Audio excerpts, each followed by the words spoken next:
Well, welcome everyone. We are so grateful and delighted that you have decided to come engage with us on this Friday afternoon. So we have an important but lighthearted, I think, approach and agenda. Let's just cover off and welcome our panelists, who we will introduce after we get through some quick housekeeping. So just a couple of logistics. There's no voice, so please feel free to communicate with us via the chat. We do have someone monitoring the chat, and as you have questions moving along, please feel free to put them in. What our plan is that we're going to do a brief introduction, very quick, on who Merge is in case you're not familiar with Merge. We will start the discussion around the approach to modern marketing, and then we will answer questions. So we hope to only talk about 30 minutes. Our goal here is to really not go too in-depth on any one topic, because there's a lot of topics to cover, but rather just touch on some key observations and some key steps or initiatives or ways to think about how to modernize your approach to marketing, specifically in healthcare. So we will be interested to hear, even in chat, what you're listening for, what your pain points are, and what more you're looking for as we move through our dialogue. We are not going to talk about a lot of, I think, typical what you might expect to hear. It's very much more, I think, strategic in terms of how to think about the big picture and steps you can take around broader initiatives to really create new habits and ways of thinking and processes within your organization. So without further ado, everyone want to introduce themselves? Becky? Sure. Hi, everyone. I'm Becky Minervino, EVP of Strategy here at Merge. Nikki? Hi, Nikki Stone, VP of Strategy, heading up the CRM practice here at Merge. Nice to be here. And I'm Ted Wagner, VP of Technology, so happy to talk about how you wire all this stuff together. Thanks, everyone. And I'm Kelly Bliss. I am EVP Client Service, and I lead the health and wellness practice for the network here at Merge. Work with these folks all the time and enjoy their minds and their experience and what they're able to bring to our clients. So just to kind of set the stage, we'll give a quick little introduction to Merge and then dive in. So Merge, as you saw on the slides earlier, really believes in our ability to bring storytelling and technology together to drive growth for our clients. We are solely focused on helping our clients achieve their business objectives. And we do that with a wide range of very compelling competencies all under one roof, which is rare for an agency our size. The benefit of our size is it allows us to customize the right solutions and aggregation of those solutions and competencies and skills and team expertise exactly calibrated with the client needs. So everything that you might expect from a traditional agency in terms of strategy, creative media, but further modernized within those areas, as well to include we have full journey, full omni-channel marketing ecosystem thinking. So experience design is critically important, not just on the digital properties, but even how we think about designing the entire end-to-end journey experience. Media is very digitally forward, up to date on all the innovative platforms and tied intrinsically to our performance initiatives, analytics, and experience design. So everything working really well together. That's the fun part of working about Merge, especially in our role, is how to put all the pieces and parts together for our clients to optimize performance. We do have a specialized expertise in performance marketing and all the components that drive that. Finally, a special focus on some key platforms like Sitecore, Marketo, as well as Salesforce Marketing Cloud and Adobe. So plenty of expertise and subject matter experts at Merge. And with that, we will begin the dialogue. So to kind of level set on where this, started and where it's coming from, as you know, we work with a variety of some of the best healthcare providers and marketers around the country. And with that comes a bird's eye view into many aspects of what works and what doesn't, what their challenges are. And we see a lot of commonalities. So, and we have ideas on how to help. And most of our clients do hire us, not only to deliver on what they need today, but also more and more how to modernize their organizations as well as their marketing strategies and mindset, how they even approach marketing to take it into, the future and the modern times that you may see more prevalent in retail or packaged goods or whatnot, but healthcare special, because we have so many different things we need to accomplish, as well as challenges with privacy and data and whatnot that we also have to be mindful of. We know that the healthcare landscape is highly competitive and dynamic, and we completely understand all the challenges healthcare are up against, especially coming out of 3 years of COVID response and now having to drive revenue and reduce cost. All the more reason to figure out how to focus and improve what needs to happen in the marketing department and with the marketing strategies and initiatives. While we have also then, to pile on, have seen a lot of channel proliferation, a lot of changes in our technology platforms. We believe that sometimes healthcare, while the goal is to make it more simple for our patients, sometimes we can maybe add a little bit complexity to the already concerning complexity that our consumers and our patients face. So our goal is to help you not only elevate what you deliver, but also simplify the complex and put the patient or the customer at the center of everything you do, so that we can integrate the entire experience to be highly relevant and actionable for them. So moving forward, let's start. We know that many healthcare providers, even if you have the best clinical quality in the country, most have agreed and aligned on the fact that in order to significantly compete and be effective in this very dynamic and wonderful marketplace, you have to focus on the complete end-to-end experience. So that is one of the most compelling catalysts for change in the marketing department, as well as bedside, as well as operations, right? But marketers really can help lead the charge in integrating the touch points. So we know that our job is to make it easier for people to find you, choose you, come back, to drive loyalty and share of care.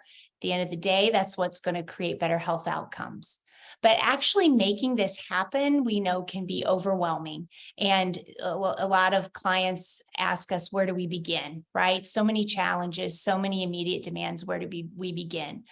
So Becky, if we can start just to lay the land, give the lay of the land in terms of, what are some of the most pressing challenges when it comes to a marketing mindset and approach that you observe and your team observes that we can identify and help motivate change?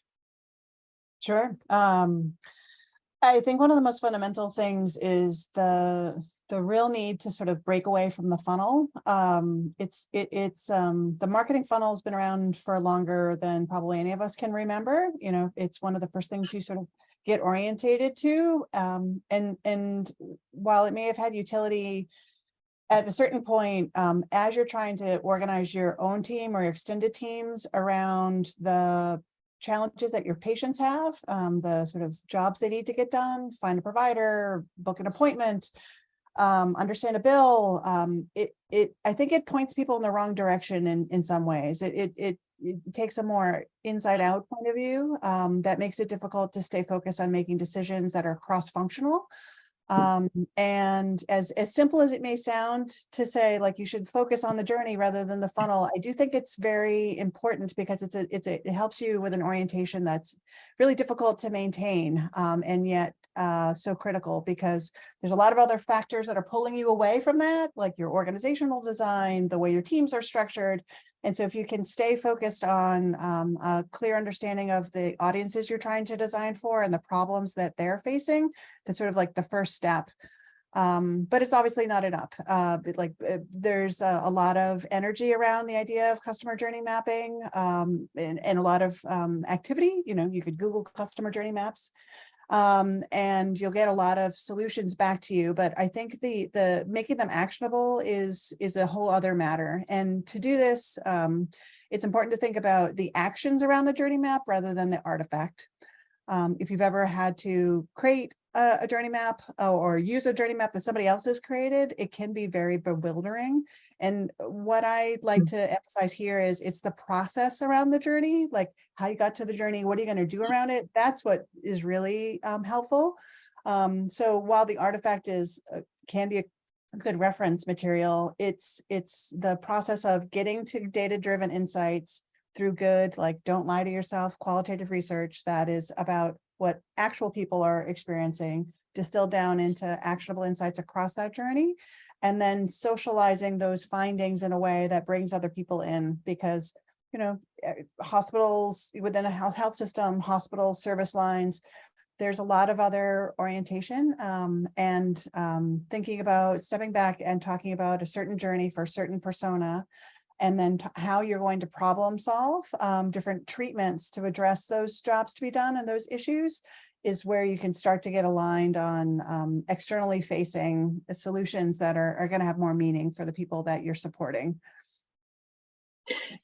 Yeah, I couldn't agree more. And this is not going to come to a surprise to anybody really, but one additional important area to keep in mind as you're collaborating and designing these journeys is the use and influence of data for personalization. Sometimes when you pursue these changes, it's often met with some resistance. Obviously, we know healthcare, it presents unique challenges that other verticals like travel and retail don't see. There's distinct sensitivities and consequences around how to deploy these personalized experiences that we really want to bring to life. So we need to be obviously mindful in managing privacy and security requirements. Becky, one of the most poignant things you and your team has taught me is how to think, how to integrate both, as you mentioned, kind of not just focus on the funnel, but how to integrate the funnel with the journey and focus on the journey. We have seen good success with that being a central core, central intelligence, process, if you will, to rally marketers around a common understanding or way of working. So that's all great. We can put a lot of effort into that. It focuses us on who we're targeting, why, and it's end to end. So we find that there's a lot of impact, right, in terms of how marketers then leverage that in thinking about the end-to-end experience and how they think about integrating the channels rather than just focusing on various channels or activities. So I think we see that as a great benefit. So great big way to start to change how we think relatively with just a few different focuses, albeit not always just easy to do. So what are your recommendations though? Additionally, once we start some of this core fundamental new strategic work or dust off or improve upon maybe even journeys we already have or segmentation personas we already have, what is your best advice for kind of putting one foot in front of the other and simplifying an action plan and avoiding the freeze mode because it's just too overwhelming? Yeah, sure. I mean, it's kind of the corollary, like while the vision matters, you want to have that orientation, you need to make it also eminently practical.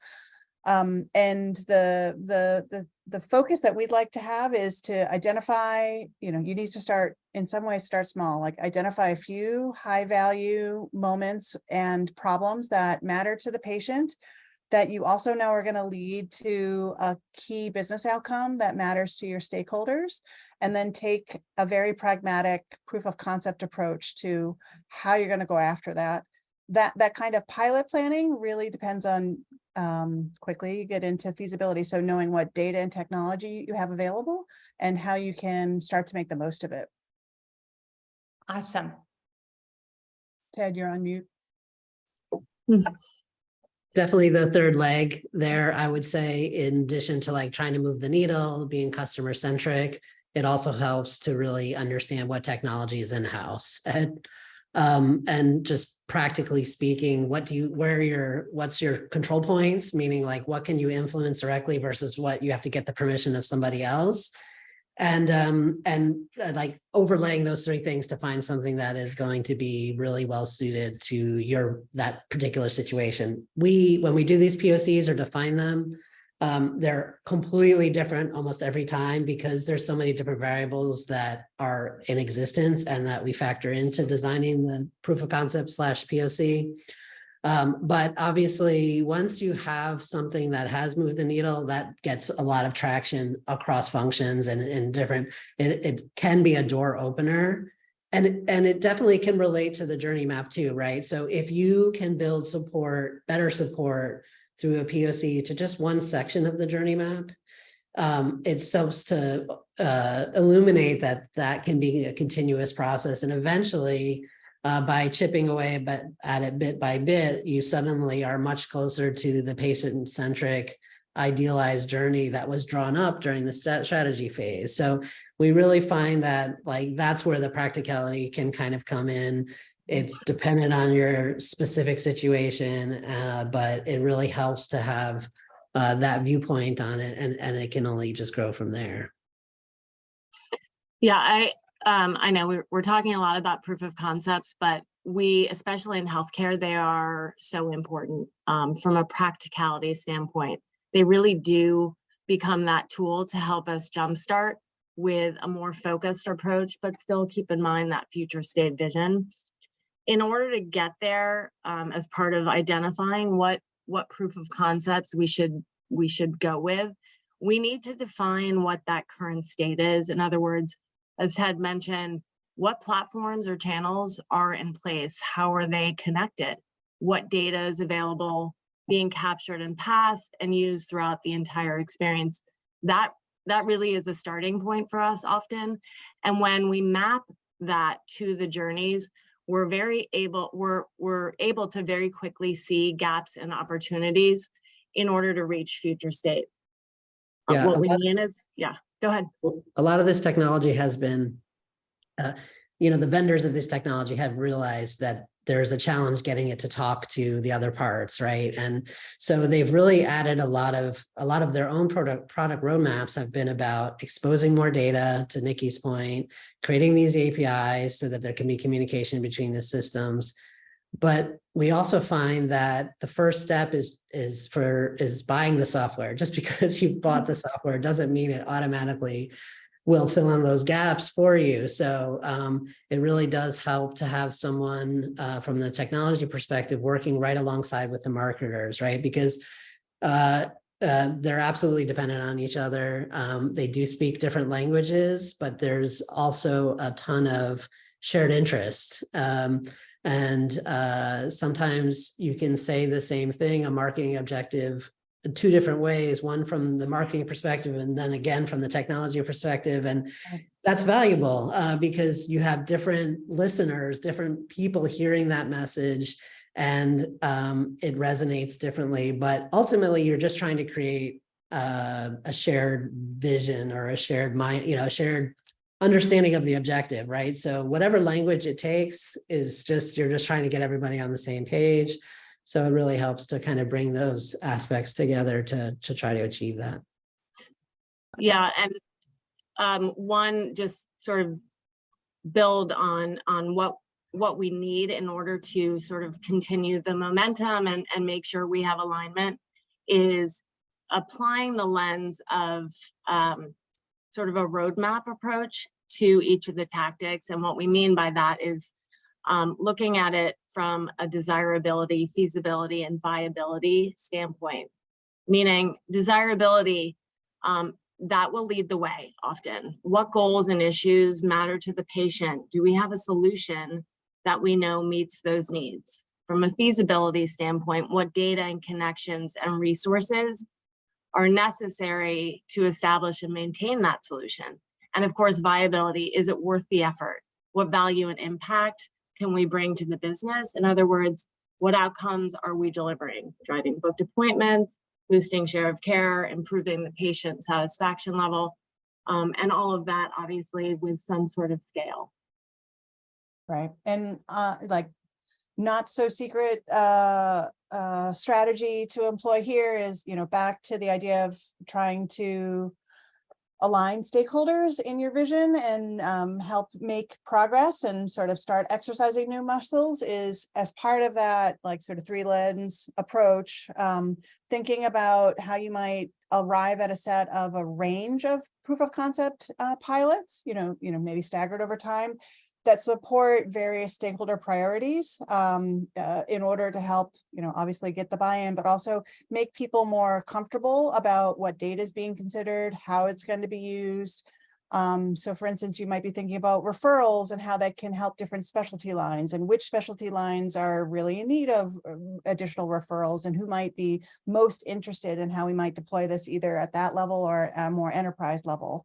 So, here, this is not unique to, being more customer centered. It's just very fundamental about thinking about your stakeholder mapping, thinking about what they, the understanding is, but then very deliberately and sometimes different than how traditional marketing programs are often developed, thinking about how to co-design solutions. So bringing in that outside-in perspective of what a patient's, experience or a provider's experience looks like when you're trying to drive referrals, and incorporating various constituents within your extended teams outside of the marketing team, but including marketing in co-designing solutions, which we feel both, leads to more buy-in, but often also one of the joys of where we work is you arrive at better solutions through this this process too. Yeah, I think I love that. Yeah, thank you. Yeah, I love that. And if I could punctuate too, we mentioned the importance of, managing your stakeholders, of course, right? So just to kind of build on that a little bit with respect to this conversation, as well as everything that happens in marketing, especially when it comes to change management, right? More and more we're hearing and we're being onboarded with clients to help them be a catalyst for change within their organizations. And also many clients we're hearing, even the top tier, right? We need help in bringing even our marketers along in terms of thinking about the full ecosystem or thinking about doing things differently or understanding how things need to change because of new customer expectations. So just cannot, and I think that's obvious to everyone, but what we want to emphasize is the super successful teams and leaders are the ones that can really manage those stakeholders and effectively have a sell-in strategy and a change management strategy for what needs to happen. And we have been so beautifully blessed to work with marketers that are brilliant at being able to do that and have seen the acceleration of change and progress, which benefits everyone. And I love the idea of co-design too, because more and more what we find is that the stronger marketing teams are those that are high value marketing business partners, of course, with the rest of the organization. And that only elevates the esteem, cred, and then when it comes to additional budget asks, a little bit harder to deny the marketing department. So anyway, just wanted to punctuate that. That's great. Worthwhile. There was an article maybe 2 or 3 days ago in the Wall Street Journal about a sort of refuting or commenting on the infamously short average tenure of a CMO. It was like new Korn Ferry data that basically said the reason why it's declining to the extent it is, it's because they're getting promoted into more senior positions more readily than other C-suite roles, because it is such a challenging thing to pull off these kinds of transformations and integrations, but the skills that you gain in that role, if you're a progressive CMO that is affecting that change, are so valuable that you get promoted into other roles. So I thought that was an interesting twist on That's great, and can totally see that. One more thing I wanted to mention that I was thinking about earlier too is I think that marketers because of the funnel, probably or possibly, and thinking about conversion rate, they're very data, what's the word? Data savvy, but also just they understand how that, we're talking about like influencing other stakeholders. It is very hard to argue against data, right? Because you're just, it's not your opinion, it's not your guess. It's like the this is what truth. the data shows. So another thing I'm wondering if we didn't emphasize enough is like how important your measurement plan is, right? And this is another space, a technology space where it's kind of easy to set up basic measurement, but it's very difficult, or it requires a lot of attention and care to mold that raw data or those clicks and views into actually some of those business metrics. But that's so important, because as soon as you're talking to anyone in the C-suite, they're going to be like, okay, traffic has increased. How does that help my business? But if you have a really integrated measurement system that rolls up to those things, you can start to connect the dots in a way that is extremely powerful. So I think that's as we talk about we talked a little bit about the vision and the to be, but like it is also super important to measure the as is. It helps you identify your pain points. It helps you in a bunch of ways. So it's definitely worth some energy there. Because it really helps you tell your story, and it helps you really influence and drive the change that Kelly was referencing, and we all are kind of thinking about all the time. Well, to build on that, and yes, I would love to talk about measurement and analytics and reporting for an hour. We've seen the power, and I'm so pleased to have the technology and the data to be able to leverage that for our clients, as well as our teams, to continually optimize in terms of how do we get better?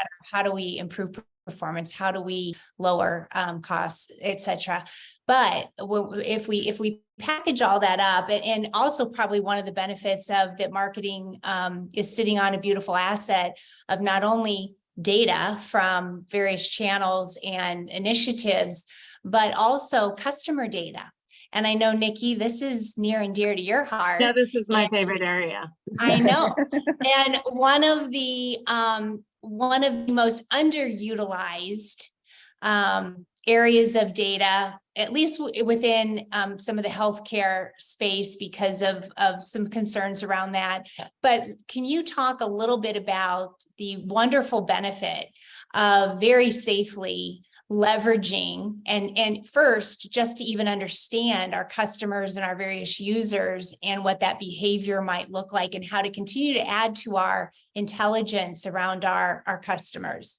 Yeah, I mean, I think you very astutely pointed out, and I believe this in my heart, it is really, truly one of the most valuable assets brands have. It's their customer data. And really understanding what that data looks like and how your audiences are engaging across every single channel holistically, from the moment they enter into the relationship or your experience through to their established patient audiences. Really understanding that engagement and where they are engaged or where there is drop off, that's an enormous opportunity that often, to your point earlier, it is underappreciated. That becomes really a very strong starting point often to reveal, okay, where should we start?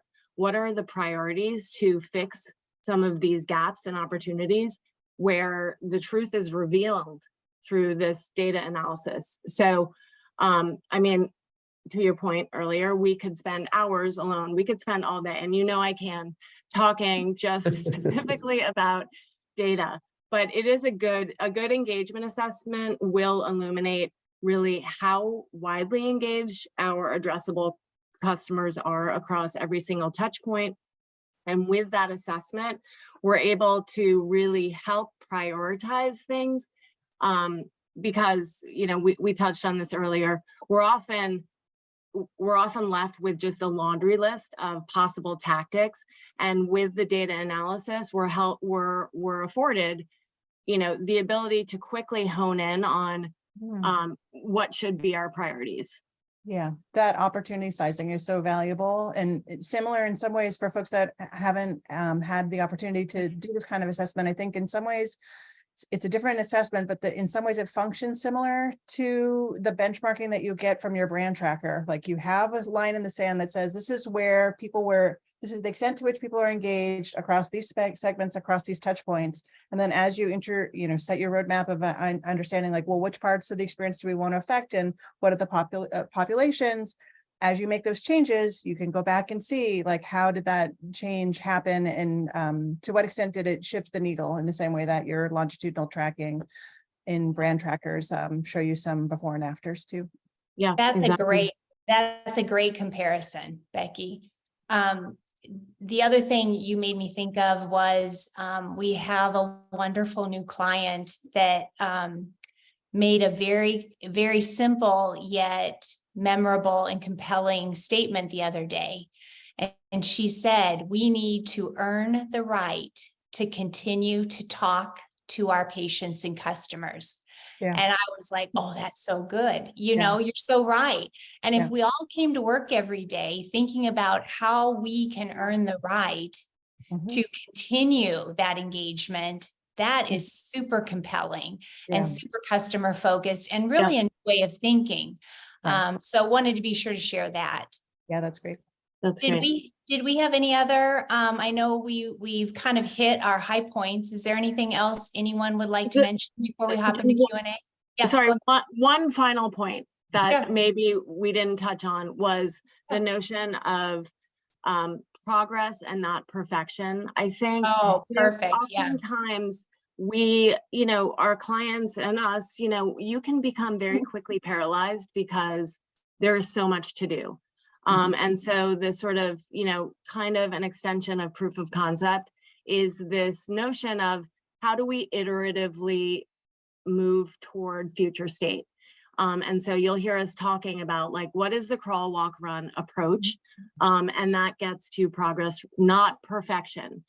So, Great. out of the gate, crawl might look like, let's look at existing journeys. How do we optimize? It could mean like adding an abandoned trigger to an existing journey. It could mean adding segmentation to what is currently a one-size-fits-all newsletter. But those are the types of elements that could read as, look, it's not going to be perfect, but we are progressing what we need to in order to get to future state. Yeah. I think love that. Thank you for bringing that back up. We Mhm. talk about that a lot. And I think that's, it allows everyone to relax a little bit and know that it's one foot in front of the other. Yeah. Two other quickies before we do a summary and then move to Q&A. We didn't talk a lot about it, but I think we would all agree that if you don't know who your customer target segments are and have not defined that, Yeah. that's a really good first step.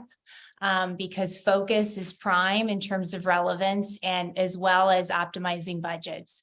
So not to mention better work. So we would also advocate for that as well as voice of the customer. There's nothing like having great research, and that would be probably as much primary proprietary research as you could engender. Talk about killer way to manage your stakeholders. So just a couple little plugs on some other basic practical things. And then just to kind of quickly summarize, I think we've done a pretty good job of connecting the dots as we've moved through in the last half hour, but just to quickly reiterate the key kind of highlights, making the patient or customer the focus is prime. And the core decision-making factors help hone those priorities. So make purposeful and strategic choices that drive the business forward. Number two, leaning into the integration of the funnel and the journey, not just the funnel.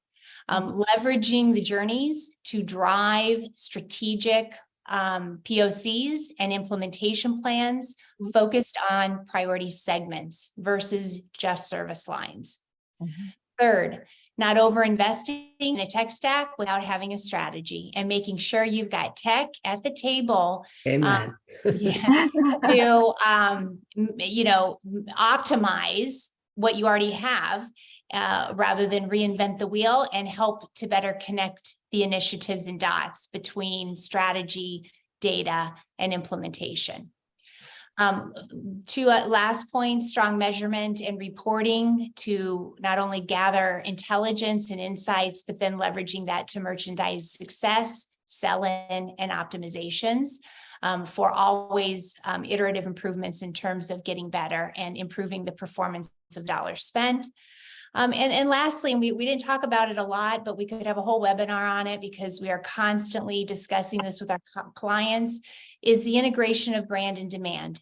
And what is the right mix? And where do we spend the budget? And we all know that a sustained and strong brand development effort will sustain better results in your demand efforts. You're never going to win long-term with just demand. However, it's vitally important. So we have a lot of thoughts on how you do that and how you think about that in a fully integrated ecosystem. So with that, we will go to our questions. Let's see, I think I have some key questions that were sent. Those that followed directions are asked and sent those questions ahead of time. Just find them here in my notes real quick. Okay, Jess Sebo from Paragraph. What are common challenges among your clients in the modern healthcare category? I think we kind of covered that was some of those key points in terms of strategic approach and even orientation, whether that's the funnel, the journey, thinking about POCs, thinking about measurement reporting, think about the integration of tech. All of those things, we are over and over addressing those challenges and more importantly, adding value to our clients in that area.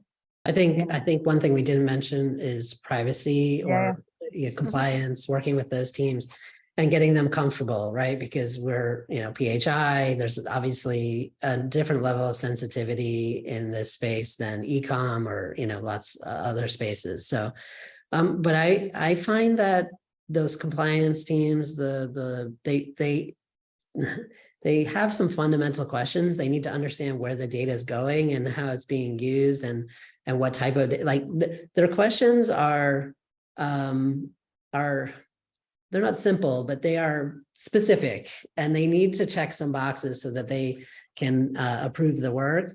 And they often just, they have a hard time finding someone who can explain the information at the level that they need to be able to kind of feel comfortable. So that is definitely a challenge. I don't know if you guys have experienced this, I guess. I would put a just exclamation on that point. And what we have found, what works best with those types of teams is sort of mocking up exactly what we mean. When we're talking about data, we get very specific. And those illustrative approaches on here's what type of data we're using, here's how it will come to life in the actual asset that's going to be deployed to the consumer or what they'll see. It helps to really illustrate for these teams that really are not necessarily familiar with modern marketing. So that's just one way to get around those issues. I think that can't be underestimated. Like it's so often, I mean, it may be someone with a legal background that doesn't understand any traditional marketing, let alone modern marketing. And then it just sounds quite scary, right? And when your job is to manage risk for the organization, there's a certain trajectory that will go. So being, back to the stakeholder mapping, like thinking about your LRC and your privacy teams as a core part of that organization, and trying to reach out before you've made like a technology decision or planning to reach out in advance of that, because they'll certainly be interested at that point, but like early on expressing your interest and what you're trying to get after, and probably, along the way, educating a bit about what's possible versus what's desirable. I think there was a question in the chat about how is healthcare different from consumer? And that I think intersects a bit in this area. Obviously the sensitivities of privacy are universal, but they're especially, the odds are higher, significantly so in healthcare. And that idea of having data and then needing to decide whether to use it and how, those questions are very different in healthcare. That line between something that is adaptive and maybe personalized versus creepy is much grayer here. And so while you might have first party data that tells you that you could be acting on, it may be smarter to use a zero party data approach on top of that to ostensibly ask, like, which of these things would you be interested in, even though you have a strong suspicion that it might be, this condition over here. So I'm often surprised that I'm having a serious conversation with clients about creepiness. Right? We do. We talk about it often because it's a absolutely relevant concern, right? But it's just kind of it's a quirk of what we all do, but it's absolutely something that we talk about, and we have to tune it for each organization, right? Because there's different sensitivities, and you all know your patient base is best, so there's just different criteria there, but it does amuse me a bit when we're talking about, is it creepy? Is it slightly creepy? Very creepy? Like everybody knows that term, right? Yeah. So The other thing we're spending some time on is what's acceptable before the login and after the login. So, and how to discriminate there. To also kind of punctuate or answer the question that was in the chat. And I think, please feel free if you have any other questions, just to submit those in the chat in our remaining few minutes. But what is wonderfully exciting about healthcare that you don't find in retail or consumer packaged goods is the need to understand, and I don't mean this like self-righteous, but healthcare is complex, the business of healthcare. So the more you can understand, or your partners understand the business behind the machine, the more effective truly you will be, especially with internal stakeholders. And this is where we've seen, there was a wave where many healthcare brands hired a variety of marketers or leaders from outside of the category. And because they want outside in thinking, they want to challenge the status quo. And that in some cases was a highly effective strategy, or is a highly effective strategy. What we find with those leaders is it's a lot. They didn't realize how complex it is. And it does take a little bit of time to understand how all the constituents and how all the stakeholders operate, in addition to the business aspects of the operation. Then on top of it, you've got what's important to dozens and dozens of customer segments, as well as team member segments. So that's what's fun about it. It's complex, and our job is to really add value as easy for our clients and our teams as possible, ultimately benefiting, hopefully, better patient outcomes and better patient experiences. I also like that.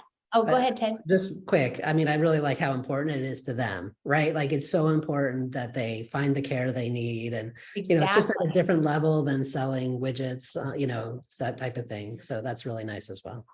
Yeah.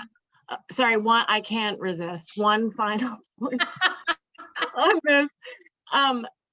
Look, we get excited when we're able to show impact and performance. Obviously, it's different in healthcare. And Ted touched a little bit on this before around measurement, but what might be a goal is, driving that encounter, that patient visit. We have to help our clients recognize there's so many leading indicators leading up to that moment that are demonstration of progress toward that goal. So that is something we get excited about because we can demonstrate that impact really sort of very easily. And so that's part of keeping the momentum going with clients, is showing these sort of baby steps are progress toward our end goal. That's what we love about you, Nikki. I get excited over this. I know. So thank you. Any other questions? Please drop them in the chat now. Send us an email. Thank you so much for joining on a late Friday afternoon. Hopefully you listened and heard some of the things you were hoping to hear. If not, let us know. We'll be glad to follow up with you, and have a great weekend.